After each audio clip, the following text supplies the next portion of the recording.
राम राम जी, कैसे हैं आप सबका आपके अपने चैनल विलेज लाइफ विद सीमा में स्वागत है। दिन है शुक्रवार और इस टाइम पे शाम के 5:30 हो चुके हैं। तो अपने कुछ काम निपटाए हैं क्योंकि मेरी माँ भी खेत में गई हुई है, मास्टर जी भी खेत में गए हुए हैं। तो काम अब सारा हो चुका है। सब्जी भी आज हमने दोपहर में बनाई थी, भिंडी की रखी हुई है वैसे ही, क्योंकि कोई खाता ही नहीं है, खाना बहुत कम खा रहे हैं आजकल। और बस रोटियाँ ही सेकनी है, बाकी जो भैंसों का वगैरह सारा काम था वो हो चुका है। और मिस्त्री लगे हुए हैं बाहर अपना काम करने के लिए। तो मैंने सोचा कि चलो अपना व्लॉग तो स्टार्ट करना ही है, कल के लिए वीडियो तो तैयार करनी है। क्या करेंगे वो तो मुझे भी नहीं पता, क्योंकि मुझे सच में नहीं पता होता वीडियो स्टार्ट करने से पहले कि मैं क्या दिखाऊंगी और क्या मैं करने वाली हूँ। लेकिन ये है कि हाँ, मुझे ये बन जाता है मेरा स्टार्ट करने के बाद। तो बहुत ही अच्छे अच्छे व्लॉग आने वाले हैं। जिसने भी चैनल सब्सक्राइब नहीं कर रखा भी चैनल सब्सक्राइब कर दो, और जो बेल आइकन है ना उसको भी प्रेस करके ऑल नोटिफिकेशन कर दो, ताकि आपको वीडियो आए नोटिफिकेशन मिल जाए। ठीक है, वीडियो देखते हैं ज़्यादातर लोग लेकिन सब्सक्राइब नहीं करते हैं, तो आपका कुछ नहीं जाता है, कुछ भी नहीं जाता है आपका। ठीक है, तो चैनल तो सब्सक्राइब आप कर ही सकते हो। और आज की वीडियो पे आपने बहुत ही प्यारे प्यारे कमेंट किए, बच्ची को बहुत ज़्यादा प्यार दिया, जो कि सच में बहुत ज़्यादा अच्छी थी, मुझे बहुत ज़्यादा अच्छी लगी। तो थैंक यू आप सभी लोगों का। और आज की जो वीडियो पे कमेंट आए हैं वो ये भी कमेंट, बहुत सारे लोगों ने ये कमेंट किया है कि जो मंदिर है उसका रेट बताना कितने का है। तो उसमें मैं बताना चाहती थी, लेकिन वो क्लिप इतनी छोटी थी फिर मैं बता पाई नहीं। तो मैंने सोचा कि चलो अब मैं थोड़ा सा बात कर लेती हूँ इस चीज़ पर खुल करके, क्योंकि मुझे भी आप लोगों से कुछ राय लेनी है। तो जो मैंने मंदिर आप लोगों को दिखाया था उसकी चौड़ाई शायद 3 फीट थी। वो बोल रहे थे वो रेट 7,500, लेकिन मुझे ये था कि 7 तक तो आराम से दे देंगे, हो सकता है थोड़ा बहुत और कम कर दें। और जो उन्होंने सबसे फुल साइज बताया था वो इससे भी बड़ा था, वो बोल रहे थे वो 10,000 का कुछ ऐसा ही बोल रहे थे। लेकिन उन्होंने कहा जी कोई लेता नहीं है, मतलब ज़्यादा फुल साइज, क्योंकि देखिए जगह भी देखनी पड़ती है। और जो लोग ज़्यादातर किराए के घर में रहते हैं वो तो छोटा मंदिर ही लेना पसंद करते हैं, ताकि शिफ्टिंग के दौरान उन्हें दिक्कत ना हो। तो बड़ा मंदिर कोई कोई ही लेता है, और जिनके खुद के घर बनवाते तो ज़्यादातर लोग ऐसे ही बनवा ही लेते हैं, घर में ही निकलवा लेते हैं, इसलिए ये हमारे कम बिकते हैं। तो वो हम आपको 9.5 का लगा देंगे। लेकिन ये भी वो भी ये था कि हमें 9 का तो आराम से ही लग ही जाएगा। जो बात मुझे आप लोगों से पूछनी है, फिर कमेंट आए आज दो कि दीदी जो पत्थर का मतलब मंदिर होता है वो घर में नहीं रखा जाता, शुभ नहीं होता है, या फिर चोटी वाला मंदिर हम घर में नहीं रख सकते। ये 2 कमेंट मेरे पास आए। जब भी पहले मैंने मंदिर के बारे में बात की थी तो एक कमेंट मेरे पास आया था कि मार्बल का मंदिर घर में नहीं रखा जाता। लेकिन आज फिर 2 कमेंट इस तरह के आए हैं। तो प्लीज़ मुझे आज की ही वीडियो पे जिसको भी पता है ज़रूर बताना कमेंट करके। बाकी मैंने तो देखा है मार्बल के मंदिर लोग लेते हैं, ऐसा कुछ नहीं है। तो ज़रूर बताना कि मार्बल का मंदिर लेना चाहिए या नहीं लेना चाहिए। जिसको भी थोड़ा बहुत पता है मुझे इस वीडियो पे कमेंट करके ज़रूर बताइए। इसलिए ये बात मैंने शुरू में ही बोल दी, क्योंकि हो सकता है सब सारी पूरी वीडियो ना देखती हूँ, इसलिए। तो एक तो थी मंदिर की बात, रेट मैंने बता दिया। उस मंदिर का वो 7.5 बोल रहे थे, बड़े वाले का 10 बोल रहे थे। बाकी देखो थोड़ा बहुत तो ज़्यादा बोलते ही है ना, ज़रूर बताइएगा। और अब लगी है मुझे बहुत ज़ोरों की भूख, क्योंकि खाना मैंने दोपहर में अच्छे से नहीं खाया था। इसलिए अब देखते हैं कुछ चाय बना लेते हैं, बिस्किट वगैरह खा लूँगी, काम चल जाएगा, तब तक खाना बनेगा। ठीक है, तो चलिए। और अब मैं दिखा रही हूँ जो दीवार पर डिजाइन बनवाने हैं, जो फर्मे में लेकर के आई थी। तो ये इस तरह के हैं, देखिए ये इस तरह से जो डिजाइन है ना वो बनेंगी, मतलब जो परियां हैं वो बनी हुई है, इस तरह से बनेगा ये वाला। तो ज़रूर बताइएगा मुझे कमेंट करके कि मैं तो ये बेडरूम के लिए लेकर के आई हूँ, क्योंकि बेडरूम में ही अच्छी लगेंगी इस तरह की चीज़ें, बाकी तो नहीं, ड्राइंग रूम और जो लॉबी है उसमें तो नहीं। और एक मैं सोच रही हूँ जो मेरी किचन की जो दीवार है ना वो बिल्कुल जैसे वाइट, उस पर जो टुकड़ियाँ वो लगी हुई हैं, टाइल लगी हुई है मतलब कि, और वाइट ही वो ऊपर से है, तो उस पर भी ज़्यादा नहीं, पूरी दीवार पे नहीं, सिर्फ एक जो है वो उस पर भी छपवा लूँ मैं। ठीक है, तो ज़रूर बताइएगा इसके बारे में कि मुझे वहाँ पे किचन में एक परी मुझे वहाँ पे छपवानी चाहिए या नहीं छपवानी चाहिए। और ये लेकर के आई हूँ मैं जो गेस्ट रूम है उसके लिए, ये देखिए ये है। लेकिन ये बीच में इसके स्पेस कुछ ज़्यादा ही खाली था, तो फिर मैं ये लेकर के आ गई तितलियाँ इस तरह से। और बीच में ना एक जो तितली है इसके वो लगवा देंगे। बताना, आप लोगों से मैं पूछ रही हूँ क्योंकि ये काम कल होगा, आज नहीं होगा। अभी उनका काम रहता है बाहर का, नीचे कर रहे हैं वो अभी। तो ज़रूर बताइएगा कि ये कैसा लगेगा, ठीक है। और ये लेकर के आई हूँ मैं लोबी के लिए, ये गिटार है। और ये गिटार वाला तो मैं ना ज़रूर बनाऊंगी क्योंकि मैंने एक जगह पे देखा था, इतना अच्छा लग रहा था, बहुत ही ज़्यादा अच्छा। तो सामने बिल्कुल एंट्री करते ही जो लॉबी की दीवार है ना, उस पर ये बहुत ज़्यादा अच्छा लगेगा। ये देखिए गिटार बना हुआ है। और बाकी अगर फिर आप लोग बोलोगे तो फिर गिटार के आसपास ये जो तितलियां हैं वो भी लगवा देंगे दीवार पे, ठीक है। तो ज़रूर बताना क्योंकि कल जो दीवार है ना उन पे ये पेंटिंग होंगी कि हाँ कैसे करवानी चाहिए, या फिर मेरा आइडिया आप लोगों को कैसा लगा। देखिए वैसे तो सबकी अपनी अपनी पसंद होती है। अब कुछ लोगों को ये लगेगा कि भाई हाँ प्लेन दीवार ही सही है, लेकिन ये है अब सब कुछ लाइट हो चुका है। और फिर मेरी जो पसंद है ना वो भी ऐसी है, क्योंकि जब मैं आगे भी अगर कुछ चीज़ें लेके आऊँगी तो मैं लाइट कलर की लेके आऊँगी। लेकिन ये है कि हाँ जैसे भाई सिंपल है तो उसमें कुछ तो रंग भरे जाने चाहिए, है ना, कुछ तो कलरफुल भी होना चाहिए क्योंकि हर रंग कुछ कहता है। तो आप लोग भी पी लीजिए ठंडा दूध, किस किस को पसंद है। मुझे बहुत ज़्यादा पसंद है क्योंकि मुझे गर्म दूध बस मजबूरी में पीना पड़ता है, लेकिन मुझे अच्छा नहीं लगता। मैं थोड़ा सा अपने पेट पूजा कर लेती हूँ क्योंकि ना पेट में बिल्कुल वो चूहे हैं ना वो कूदते हैं, भूख के मारे कुतर कुतर कर रहे हैं। पेट पूजा फिर काम दूजा। और बाकी तो ऐसा कुछ काम था नहीं, तो मैंने सोचा कि चलो मैं अपने कुछ काम निपटा लेती हूँ आज। और ये जो माठ है ये मुझे खाली करना है, मतलब इसमें से सारी जो मिट्टी है वो निकालनी है। इसमें जो मिर्ची का पौधा लगा हुआ था वो भी मैंने निकाल दिया है और मैं मिट्टी लगा रही थी। वैसे तो ये बस वैसे कहने की बातें होती है, लेकिन बचपन में ना बहुत ज़्यादा ये होता था, जब भी जैसे कहीं से पौधा लेकर के आते थे ना तो उसकी जड़ें नहीं दिखने देते थे कि राम को ना इसकी जड़ें नहीं दिखनी चाहिए, अगर जड़ें दिख गई ना तो फिर ये लगेगा नहीं। तो मुझे वही बात याद आ गई थी इस टाइम पे, तो वो मैंने निकाल करके रख दिया है।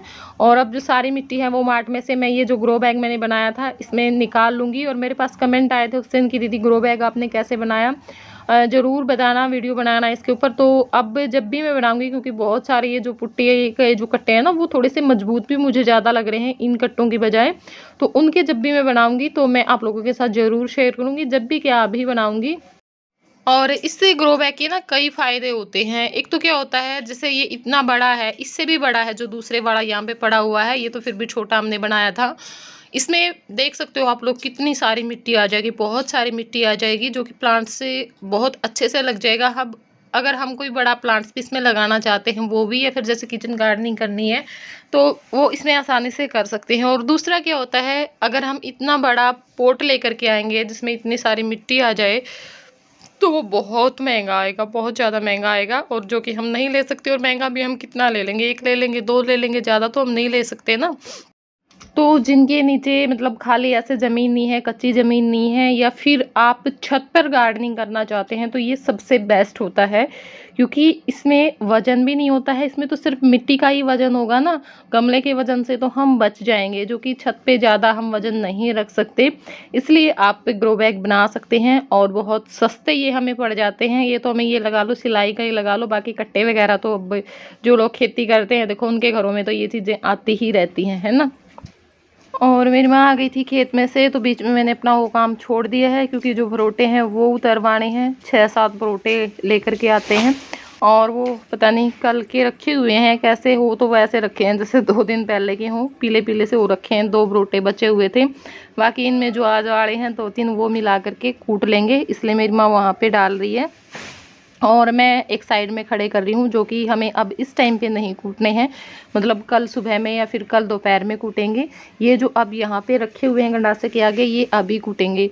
और ये जो सारा सामान है ये बाहर चाकी गंडासा थोड़ी सी तूड़ी और रहती है हमारी, तो वो ख़त्म हो जाएगी, फिर सारा सामान ये अंदर चला जाएगा। और नीचे भी जो पुट्टी का काम है वो शुरू हो गया है, आज पुट्टी की है नीचे उन्होंने, तो फिर पेंट वगैरह भी होगा नीचे। यहाँ पे देखिए कुछ जो भरोटे हैं वो मैंने यहाँ पे लगा दिए हैं। और ये देखिए, और ये ऊपर से जो लग रहा है ना आपको वाइट के ऊपर जो ग्रीन ग्रीन सा, ये जय ने काम ख़राब किया कल रात में जा कर के। वैसे तो हमने ताला लगा रखा गेट पे, लेकिन ये चला गया था। तो कराया उस टाइम पे पहरा बहुत ज़्यादा है इसका। वो तो शुक्र है कि जो गेट से ऊपर से इस पे नहीं जाया जाता, हम सब तो चले जाते हैं, आराध्या भी चली जाती है, इसलिए हर टाइम 24 घंटे इस पे ताला लगा के रखते हैं, कहीं ये चढ़ ना जाए आगे पीछे। और बस अब मैं मेरी जो बाकी बची हुई मिट्टी है ना वो भी निकाल लूँगी, क्योंकि ये जो माट है इस पे मुझे पेंट करना है, थोड़ा सा डिज़ाइन बनाना है। और ये अब बिल्कुल ख़राब सा हो चुका था, इसका पेंट उतर चुका है, क्योंकि 3 साल तो इसको आराम से हो चुके हैं पेंट हुए, क्योंकि तब तो मेरा कोई भी चैनल नहीं था। उससे भी पहले वाली जो गर्मियाँ थी उसमें मैंने इस पर पेंट किया था, और छेद भी कर रखे हैं मैंने पेचकस की मदद से। इसमें काफ़ी मेहनत लगी थी छेद करने में। तो बस सारी जो मिट्टी वो ग्रो बैग में डाल दी है। और यहाँ पर अब मैंने मेरी माँ के लिए चाय बनाई है, क्योंकि खेत में से आई थी तो थकान सी हो जाती है, थकान उतर जाएगी। और जो दूध निकालने का काम है वो आज मेरे काका ने कर दिया, वरना मेरी माँ को ही करना पड़ता है आने के बाद। उनको ये हो रखा था, क्योंकि थोड़ी सी ना आज लेट हो गई, बहुत ज़्यादा लेट थी, थोड़ी क्या लेट थी। तो एक बार बाहर जा रहे थे, एक बार अंदर आ रहे थे, एक बार बाहर जा रहे थे, टाइम देख रहे थे, तो फिर आखिर में निकाल ही दिया और भैंसों को भी बाहर लेकर के चले गए। जो मनी प्लांट है ना वो बिल्कुल सूख चुका था, ख़राब होया था। उस दिन मैंने इसकी कटिंग लगाई और अब इसमें नई नई पत्तियां निकलनी शुरू हो गई हैं। ये बिल्कुल नई निकली है, यहाँ से भी निकलेगी और ये भी यहाँ से भी शुरू हो चुकी है ना। और बैक कैमरे से मैं कुछ और भी दिखाऊं आपको। ये देखिए ये भी चला हुआ है, इसकी तो मैं 3-4 कटिंग और मंगवाऊंगी। और यहाँ पे है ना, क्योंकि यहाँ से भी निकलेगी, एक यहाँ से निकलेगी, एक यहाँ से निकलेगी, एक यहाँ से, एक यहाँ से, एक यहाँ से, तो 5-6 पत्तियाँ निकल आएंगी अब इसकी। और नीचे मैं इसको ले आई थी, क्योंकि ऊपर कभी कहीं पे पटक रहे थे उनको, कभी कहीं पे। और यहाँ पे थोड़ी सी इस कोने में रहती है छाया, वहाँ पे रखती है। और ये देखिए जो करेला है वो सारा इसमें तो बीज वैसे डल गए थे। इन 2 लाइनों में मैंने करेला बोया था, इसमें और इसमें। ये पूरी लाइन हो चुकी है, इसमें अभी छोटा है, ये बड़े हैं, ठीक है। तो ये 4 रहते हैं, इनमें पता नहीं क्यों नहीं हुआ। एक का तो आराध्या ले गई थी, मुझे याद है, शुरू दिन निकला तो बोली मम्मी देखो कैसे निकला पड़ा था बीज। फिर मैंने उसको समझाया कि बेटा और मत ऐसे कर देना, ये तो कोई बात नहीं, निकलेंगे, देखो ये भी निकलेंगे जो 4 बचे हुए हैं ना। एक तो खैर आराध्या ने वो कर दिया था, 2-3 में तो निकलेंगे और भी। और ये देखिए थोड़ी सी और बड़ी हो जाएंगी ना तो फिर मैं इनको रिपोर्ट कर दूंगी। और यहाँ पे देखिए ये जो टमाटर है ना वो भी आ गए हैं सभी में, ये देखिए है ना। तो 2-2, 3-3, 4-4 बीज मैंने डाले थे और सारे के सारे उग आए हैं। ये वहाँ पे ये लाइन रहती है, ये भी हो जाएंगे, कोई बात नहीं।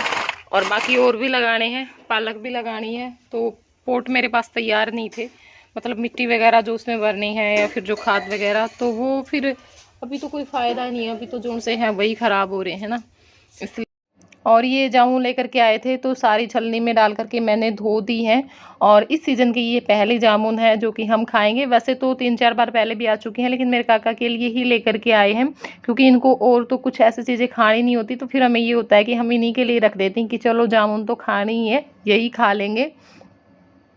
और उसके बाद आ गई हूँ मैं ऊपर। और आप में से किसी ने मेरे पास कमेंट किया था कि सीमा जो मतलब पेंट होगा ना उसके छींटे मत पड़ने देना, प्लांट्स पर ख़राब हो जाएंगे, क्योंकि मेरे साथ भी सेम चीज़ यही हुई थी। तो मेरे साथ भी यही हो गया आपके कहने के बावजूद भी, क्योंकि उस टाइम पे मुझे ये था कि ये बाहर करेंगे, उस टाइम पे मैं इनको हटा दूंगी यहाँ से, अभी तो अंदर ही कर रहे हैं। लेकिन मैंने जा कर के देखा शाम में तो इसके ऊपर बहुत सारे छींटे पड़े हुए थे। वैसे तो सरका तो रखा था, लेकिन लग ही जाते हैं छींटे तो कहीं ना कहीं, है ना। तो सारा जो पाम ट्री है ना वो धीरे धीरे पीला पीला सा, काला काला सा जो पत्ते हैं इसके वो होने शुरू हो गए थे। तो कोई बात नहीं, हो जाएगा। वैसे तो ना इसकी जो जड़ें हैं वो बहुत अच्छी तरह से बैठ चुकी हैं, क्योंकि ये मेरा जो प्लांट्स है ना वो सबसे पुराना है और बहुत सूखने के बाद भी ये दोबारा से फिर हरा हो जाता है। तो मैं इसकी जो मतलब मुझे लग रहा है कि हाँ पत्तियाँ ख़राब हो चुकी हैं, पीली हो चुकी हैं या फिर थोड़ी सी ब्लैक सी हो चुकी हैं कहीं कहीं से, वो मैं सारी काट दूँगी ताकि इसकी एनर्जी वेस्ट ना हो। और एक और मुझे बात जो आप लोगों से पूछनी है, मुझे लगानी है तुलसा। लेकिन तुलसा के लिए ना मेरे को ऐसे किसी ने बोला कि अगर आप तुलसा का पौधा लगाओगे तो आपको उसकी शादी करनी पड़ेगी। तो इस चक्कर में मैं फिर सोचने लग गई कि बीज लगा लेना। लेकिन फिर दोबारा मैंने जब किसी के आगे ये बात बोली तो उन्होंने कहा कि नहीं, ऐसा नहीं होता है, इसका उल्टा होता है। अगर आप बीज लगाओगे तो आपको शादी करनी पड़ेगी तुलसा की, अगर आप प्लांट्स लेके आओगे तो फिर उसकी शादी नहीं करनी पड़ेगी। तो आप लोग भी ज़रूर बताना, क्योंकि पहले भी मेरे पास ना 5-6 तुलसा थी, बहुत ज़्यादा अच्छा लगता था, लेकिन अब एक भी नहीं है, सारी सूख गई थी। पहले काफ़ी टाइम पहले ही सूख गई थी। तो मुझे और लेकर के आनी है, और ज़रूर बताना मुझे कि क्या ये बात सच होती है या फिर मुझे बीज लगाना चाहिए या प्लांट्स लगाना चाहिए। और ये जो प्लांट्स है वो मैंने धीरे-धीरे कट करते बिल्कुल ही गंजा कर दिया था, लेकिन ये ठीक है, अच्छे से ग्रो हो जाएगा अभी। और यहाँ पे मैं ठंडा पानी लेकर के आई हूँ। इसके पत्तों पे जो भी छींटे लगे हुए थे वो मैं सारे धुल दूँगी, और अंदर रख दिया था मैंने, क्योंकि अंदर सब जगह पे पेंट का काम हो चुका है, ऊपर भी हो चुका है। बस जो नीचे का पोर्शन है हमारा वो रहता है, और नीचे ऊपर होने के बाद बहुत अच्छा लगेगा। वरना वैसे ही ऊपर-ऊपर से करवा दिया था तो अब बहुत अजीब-सा लग रहा था टुकड़ा-सा। तो अब बहुत अच्छा लगेगा नीचे ऊपर का हो करके। और यहाँ पर अब मैं लग गई थी पेंट करने के लिए, क्योंकि ये रखा हुआ था बाल्टियों में बचा हुआ, जो इन्होंने एक एक दीवार डाल रखी है ना, बेडरूम, डाइनिंग रूम और लॉबी की, उनका। तो मैंने सोचा कि चलो मैं कर लेती हूँ थोड़ा सा। वैसे तो डर भी लग रहा था एक बार तो, कि कहीं ये ना बोल दें कि अभी रहता था हमारा काम क्यों ख़राब कर दिया, लेकिन मैंने सोचा इन पे कितना होगा, चलो कर ही लेती हूँ। और जो मैंने बनाए थे ना 2 उसके सीमेंट के प्लांट्स बनाए थे, उनके ऊपर फिर मैंने वो लगा दी थी, थोड़ी-सी उनकी लिपाई भी कर दी थी पीओपी से। तो अब उनके ऊपर मैंने पेंट भी कर दिया और बहुत ज़्यादा अच्छे लग रहे थे, तो मैं अब प्लांट्स लगाऊँगी। और यहाँ पे मेरे पास ये 2 जो मटकी सी थी छोटी-छोटी सी, वो भी रखी हुई थी, वो भी मैंने कलर कर दी हैं। अलग-अलग कलर से मैंने इनको पेंट कर दिया है, और ये मेरे पास 5-6 है कम से कम, तो 5-6 को मैं पेंट करके और फिर कुछ इनका बनाने का मैं सोच रही हूँ, ताकि ये बहुत ज़्यादा अच्छी लगेंगी लगी हुई वहाँ पे जहाँ पे मैं अपने प्लांट्स वगैरह रखूँगी। तो चलिए, वीडियो लंबा हो जाएगा, अब इस वीडियो को हम कर देते हैं यहीं पे एंड, और फिर मिलूँगी कल मैं आप लोगों से एक नए व्लॉग के साथ। तब तक के लिए बाय बाय, टेक केयर।